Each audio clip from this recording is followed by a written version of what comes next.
ఎక్కడికైనా వెళ్దామంటే బండ్లో పెట్రోల్ లేదు. పెట్రోల్ వేయించుకోవడానికి వెళ్దామంటే అక్కడ చాలా పెద్ద లైన్. రారా.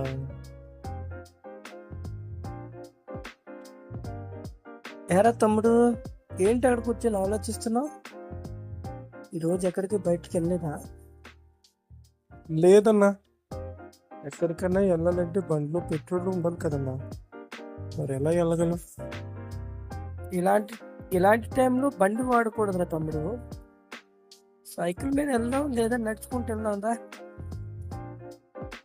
అన్నా అన్న ఏంటన్నా బాబు, ఏదో నడుచుకుంటూ వెళ్దామన్నామని నీ వెనకాల వచ్చి ఎంత దూరం తీసుకొచ్చావు? కాళ్ళు లాగేస్తున్నాయన్నా, నల్లైపోతున్నానన్నా.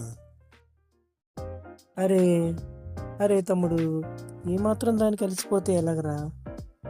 ఆ, రేపు రాబోయే రోజుల్లో పెట్రోల్ డీజిల్ అన్నీ బంద్ అయిపోతున్నాయిరా. గ్యాస్ కూడా ఆగిపోతుందిరా. మన దేశంలో నడుచుకుంటూ వెళ్ళాలి, లేదంటే సైకిల్ మీద వెళ్ళాలిరా. ఈ మాత్రం కష్టం అనేది మన బాడీకి అలవాటు అవ్వాలిరా తమ్ముడు.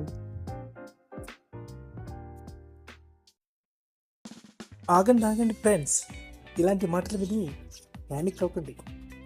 భయపడవలసిన అవసరమే లేదు. ఇలాంటి పరిస్థితి మన దేశానికి ఇంకా రాలేదు. అదే ఈ యుద్ధం కంటిన్యూగా జరిగితే మన దేశానికి రావచ్చు ఏమో. ధైర్యంగా ఉండండి, మన తోటి వారికి ధైర్యం చెప్పండి. జై హింద్.